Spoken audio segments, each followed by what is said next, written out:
that's a heck of a way to start this season, and certainly got a lot of work to do this week, right, to make sure that we're ready to take advantage, because it will be a challenge. They're a good football team. That's Coach speak for we're excited to kick off the season. I'm Zach Hanley. He's Wisconsin State Journal columnist Jim Polzine, and this is the Badger Blueprint. Now, before we get to this season, let's take it back to 2020, where Wisconsin football wasn't Wisconsin football we've been accustomed to seeing. The defense was good, while the offense didn't really have an identity, which led to a 4-3 record. Now, above 500 is okay, but no offense to the Duke's Mayo Bowl, that's not what the Badgers are playing for. So this season, they're out to prove that 2020 was a fluke. I don't think we're a team that's going to make excuses for ourselves. We still played those games last year, and we got beat by teams in games that a lot of people say we could have won. We believe that we could have won. I think our whole team have that itch to just come out and show everybody, who we really are. And I think everybody realized last year isn't who we were supposed to be or who we feel like we are. And everybody wants to go out and show that we're more than that. So sticking with Wisconsin's Prove It theme for this season, Jim, who are two guys that have the most pressure on them to perform and have a better year? I think there's two seniors, Jack Sanborn, a linebacker, and Jake Ferguson, a tight end, who both flirted with the NFL, decided that 2020 didn't go individually or team-wise they wanted to. I think they're coming back with something to prove in 2021. They want to do well individually. They want to win a Big Ten title. Now, for me, it's Graham Mertz and Keanu Benn. Which quarterback are we going to see consistently? The one that played against Illinois and Michigan, or that one that looked a little off like the rest of the season? He knows for Wisconsin to be successful, he has to be consistent. And as far as Benn goes, he's been the talk of spring ball and fall camp on the defensive side of the ball. He isn't shy about his expectations, just wanting to dominate. We're only 1 week in, but let's look at the schedule as a whole. How many wins do you see, and who are the toughest tests so far? I think 10 wins seems like a good barometer.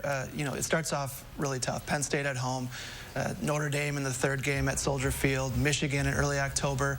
There's some other tests along the way, Iowa at home.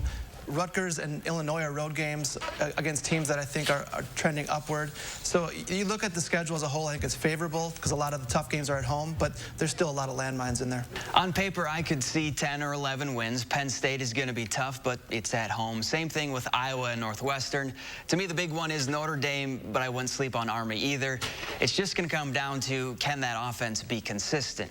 Now, one guy on that offense who finally gets his chance to prove himself is Chez Mellusi. After playing in 21 games over 2 seasons at Clemson, where he rushed for 427 yards and 6 touchdowns, Mellusi transferred to Wisconsin and won the starting job. He's RB1 at RBU, so why did he get the nod over last year's leading rusher, Jalen Berger? Well, Paul Chryst said he was the most consistent in camp, and Graham Mertz would agree. The edge mentally he has of when he's out there, he is flying, he is having fun, and he's going.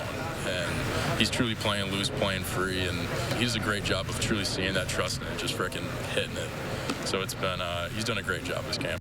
It's not like Berger won't get a chance to play, but when you sit behind a 2-time All-American in Travis Etienne at Clemson, you're going to learn a thing or two. Yeah, we just haven't seen enough of Chez Mellusi to know how good he can be. He's only ever carried the ball 8 times in a game. He's never had the opportunity to be the workhorse, 20-25 carries a game. Looked really impressive in camp, but that's a whole different beast than doing it in games and doing it consistently in games. I'll be following 5, so we'll see how good he is. And still to come, the Badgers secondary has a big challenge ahead of them, how they plan to slow down Penn State's passing attack. More Badger Blueprint is next.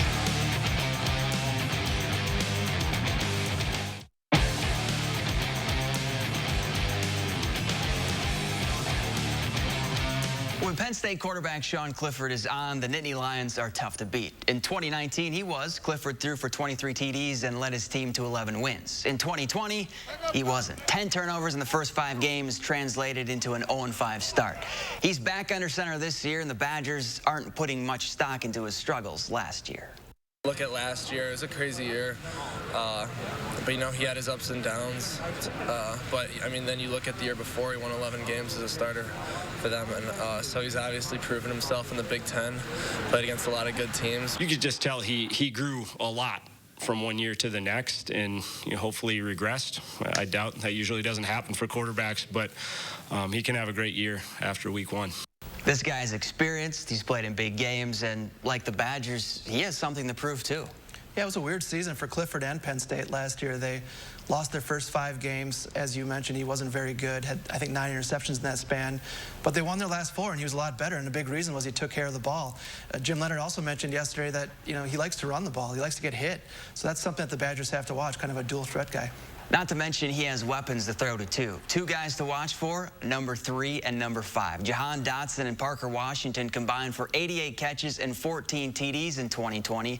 And those are 2 guys that the UW secondary can't wait to match up against. I think our guys have been really focused, throughout the offseason and going into camp knowing that week 1 was going to be a huge test. And you look, whether it's Penn State, Texas, wherever this coaching tree's been, they challenge secondaries in a big way. So our guys are excited for that opportunity. Seeing how they go up and attack the ball, which is, number 5 he's really good at. But we look forward to the matchup. It's going to be a pretty good matchup for us and kind of see where we at. That's going to be a pretty fun matchup to watch on Saturday. Yeah, you look at Wisconsin's secondary, they're so experienced. They have 2 fifth-year seniors, 2 sixth-year seniors, and we talked earlier about guys with something to prove. I think they certainly qualify. They came back and not only want to be good cover men, but they want to be more dynamic and create takeaways this year and, get more interceptions and give the ball back to the offense.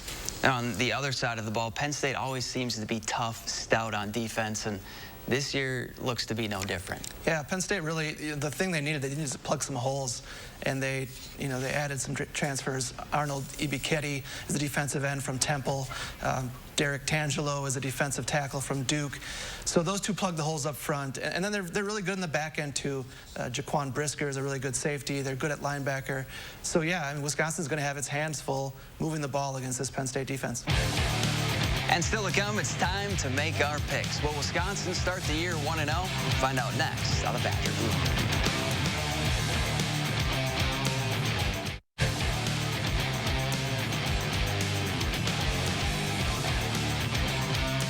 Make the game a lot more crazy, and those are the type of moments you live for. That's why you love college football, man. It's the atmosphere that the fans bring, so we look forward to it.